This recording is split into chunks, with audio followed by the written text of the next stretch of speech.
భారీగా నామినేషన్లు దాఖలైన నిజామాబాద్ పార్లమెంటు నియోజకవర్గంపై స్పెషల్ ఫోకస్ పెట్టింది ఈసీ.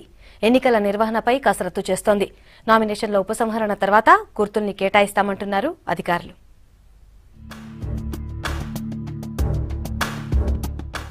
నిజామాబాద్ పార్లమెంట్ స్థానంపై ప్రత్యేక దృష్టి పెట్టింది ఈసీ.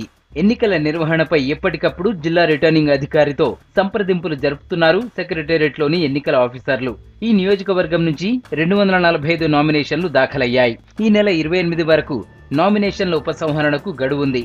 ఎంతమంది పోటీలో ఉన్నారన్న దానిపై క్లారిటీ వచ్చిన తర్వాత గుర్తులు కేటాయిస్తామంటున్నారు అధికారులు. ఇప్పటికే 196 గుర్తులు రెడీగా ఉన్నాయంటున్నారు. ఇంతకంటే ఎక్కువ మంది పోటీలో ఉంటే కేంద్ర ఎన్నికల సంఘం పర్మిషన్తో మిగిలిన గుర్తులను కేటాయిస్తామని చెప్తున్నారు.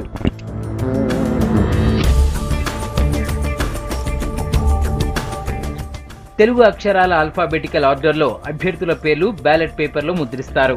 రికగ్నైజ్డ్ పార్టీల అభ్యర్థుల పేర్లకు మొదటి ప్రాధాన్యత ఇస్తారు. రిజిస్టర్ పార్టీల అభ్యర్థులకు రెండో ప్రాధాన్యత, ఇండిపెండెంట్ అభ్యర్థులకు మూడో ప్రాధాన్యత ఇవ్వనున్నారు. ఎక్కువ మంది పోటీలో ఉండటం వల్ల బ్యాలెట్ పేపర్ పెద్దదిగా ప్రింట్ చేయనున్నారు. కేంద్ర ఎన్నికల సంఘం ఆదేశాలను బట్టి 16 మంది అభ్యర్థులకు కలిపి ఒక బ్యాలెట్, లేదంటే 24 మందికి కలిపి ఒక బ్యాలెట్ ప్రింట్ చేయిస్తామంటున్నారు అధికారులు. ఒకే బ్యాలెట్ పేపర్లో మొత్తం అభ్యర్థుల పేర్లు ప్రింట్ చేయడం సాధ్యం కాదంటున్నారు.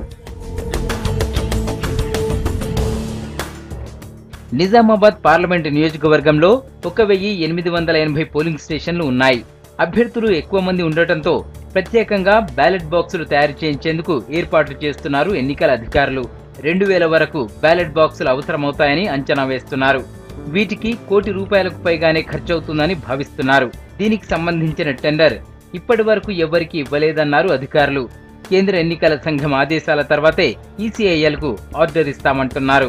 తమ సమస్యలను దేశం దృష్టికి తీసుకెళ్లాలని పెద్ద ఎత్తున రైతులు నామినేషన్లు వేయడంతో ఈసీకి తిప్పలు వచ్చాయి.